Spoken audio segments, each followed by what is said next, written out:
Anyone who follows this channel will know that I'm the type of gamer that favors gameplay above all else. I can deal with bad stories as long as the gameplay is good. You can even throw me a game with no story whatsoever and still give me a grand old time, so long as the gameplay carries it all the way through. And gameplay is precisely what brings us here today. I wasn't originally going to review Far Cry 5, not only because I already reviewed Far Cry 4, but also because I thought most of the review would be saying just how much is just more Far Cry. But the more I played of this game, the more I got blown away on how, for a change, Ubisoft decided to take a step into finally addressing the tedium of their open worlds, and actually make a focus on player-driven gameplay.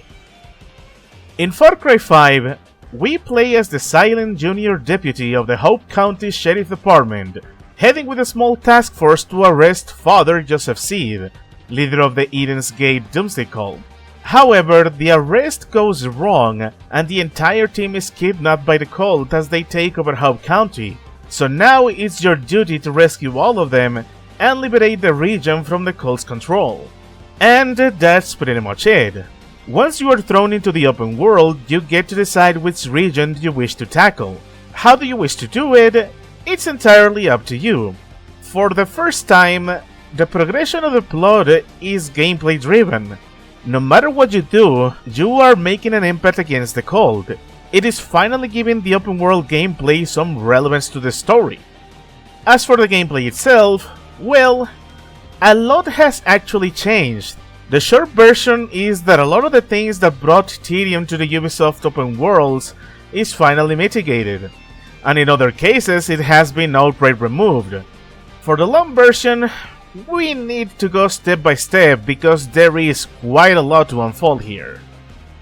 For starters, this has to be the best combat in the series by far. It was awesome in previous entries, but it always had the downside of enemies feeling rather bullet spongy, even after you get better weapons and ammo upgrades and should be dealing more damage. Now, you may think this could reduce the game to pointing and clicking on enemies, but considering they increase the number of enemies in battle on top of the reinforcements and other dangers, having faster paced combat makes sense here. This is made even more fun with how open the gameplay is. The only real limit is your imagination and the weapons you have at your disposal. Just to name you a few examples, if you want to, you can go full stealth, taking down everyone in your path completely undetected. If you want to play it safer, you can get into a vantage point and snipe everybody with the enemy being none the wiser about where they're being attacked from. Or, you can throw caution out of the window and start blasting everybody in the typical style without any major repercussions outside of reinforcements. Or if you just want to make it spicier, you can take a drug that increases your melee damage and just punch everybody in the face. It comes to a point where you can even alternate between calling in an airstrike with your air support, or just hop onto an helicopter and do the airstrike yourself. The sky is literally the limit this time around. Of course, not everything is combat in this game. It is an open world game after all, and being a Ubisoft game at it, you won't think there would be more tedium with the map being as large as it is. But I have to say, this time around they managed to mitigate the tedium. For starters, they got rid of the looting animations. Now, whenever you need something, you just walk up to it, press the action button and bam, you got loot. And this goes for everything, including the animal skins. All the time you usually waste looting stuff can then be used into doing something better. Even the upgrade system was changed. Now instead of grinding for animal skins or experience points, the game introduces perk points.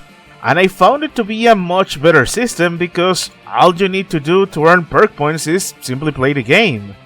To make things even better, the 100% completion checklist that comes with every open world game is technically gone now. Sure, you do have a checklist in the form of what every enemy territory has to offer, but it is nothing outrageous like it used to be in other games. It may sound like a weird thing to say, but not having that checklist actually made the game better, because it made exploring the map feel a lot more natural and just something you can feel like doing instead of something that you feel you have to do for the checklist. Of course, collectibles are still in the game, and I will say that was the only real source of tedium for me. But even those got improved compared to previous games. Why? Because now the collectibles are counted as actual side missions. There is actual context behind why you're going out of your way to find these little trinkets. Do you have any idea how valuable those things are? They're friggin' collector items now. And the best part is, every set of collectibles is bite-sized.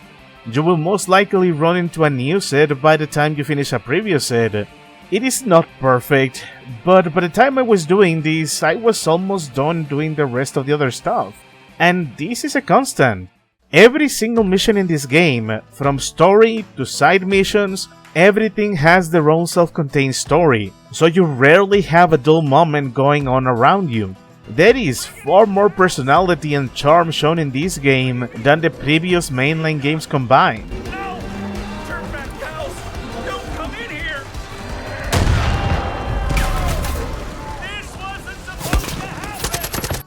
Even the tedium of traveling around the map has been mitigated. Now, instead of having to take down outposts to get in a fast travel point, you can instead fast travel between any major landmark you run into as you explore. And this map is littered with them. So the more you explore, the easier it becomes for you to move around, and the more time you get to mess around with the gameplay proper, which also means no more towers. I know what you're thinking, and no. I ain't gonna have you climbing towers all over the county for me, so don't worry. Also, try not to fall from up there. The map is fully explorable from the start. They got rid of the towers entirely and replaced them with prepper stashes. And man, do I love the prepper stashes. They are small exploration challenges that reward you with money, ammo, and the much needed perk points for your upgrades. And believe me when I tell you, every prepper stash is unique, and it even makes for some really good downtime between main missions and combat scenarios. It's simply great. But of course, this is Ubisoft. Not everything is great. There is always a catch, and the main catch for Far Cry 5 is the resistance meter. Remember how I said that no matter what you do in the open world, you're making progress in the story? I meant that literally. When your resistance meter reaches certain points, your character is going to get captured.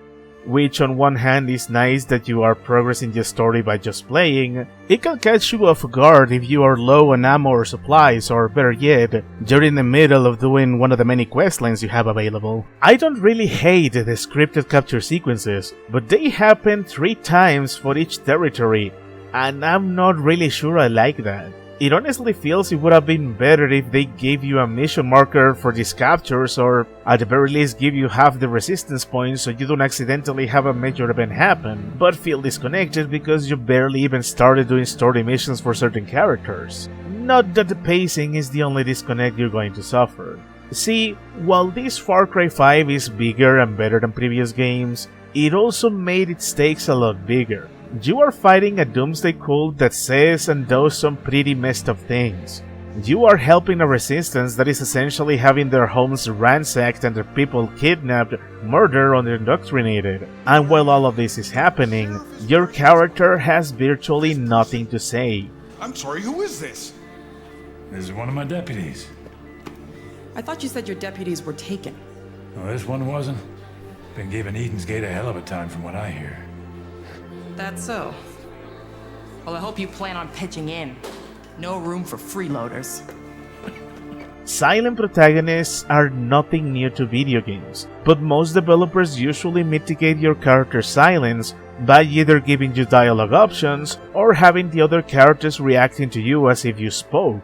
But Far Cry 5 does neither of those, meaning you can be watching cutscenes for several minutes on end while the actors are essentially monologuing, making for some rather awkward storytelling.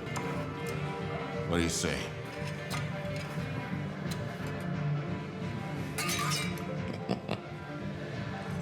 But at the very least, it's not enough to ruin the experience, at least not for me. Like I said at the beginning, I can deal with bad storytelling as long as the gameplay keeps me hooked, and nothing is more satisfying and engaging than boss fights. And man, did I miss boss fights in my games. Remember how in many of these games for the past 2 generations, you had the beat bad guys monologuing at you, and then eventually meeting their demise in a cutscene or scripted event? Well, this time you can actually bring their demise yourself. Every single antagonist in this game can be faced at the climax of their story arc via a boss fight. After everything they put you through, there is nothing more satisfying than getting to pump them full of lead yourself. No QTEs, no scripted sequences, just you, your gun, and your skills. It's not perfect, but my god is it a sweet step in the right direction. This game also managed to kill some of my usual open world bad habits, mainly because they got rid of the minimap. Instead, they got a compass telling you what is in front of you. That means you get to spend a lot more time paying attention to the environment and less time staring at the tiny square on your screen. This honestly makes me want to disable the minimap next time I play an open world game, just to see how much the experience can improve. Despite its flaws, Far Cry 5 managed to make enough changes to feel fresh, while also improving greatly on what its predecessors had to offer. And even with a few questionable turns the story takes, for the first time it starts to feel like I'm having an honest-to-goodness fight of good versus evil. The villains are interesting, but they are also unrepentant jerks that I'm more than happy to pump full of lead, and the main cast is actually very likable despite being a pretty basic bunch of goody-goods. But sometimes, going back to basics is better, which is honestly a far cry, no pun intended, from the cringy try-hard bullcrap that Far Cry 4 tried to pull. Also, despite having only one save file for such a huge game, they managed to do what every one of their open world games should have done from the beginning and implement a New Game Plus option. So you can replay the game with even less tedium because now you have all your upgrades at hand. All in all, Far Cry 5 is a legit good game, and for a gameplay focused gamer like myself, it is a step in the right direction for the series. As much as I like good stories in my games, I would much rather experience said stories directly, through my own actions, instead of just looking at them in a cinematic. Complement those actions with some really good set pieces from the main story missions, and you will be giving me a very nice and beefy gameplay package. That is honestly all I need to be a happy gamer. And that is why I am giving Far Cry 5 a well-deserved and much improved 8 out of 10. Gameplay-wise, this is the best entry in the series, and I can only hope Ubisoft continues breaking their usual bad habits to give us more experiences that can reach their full potential.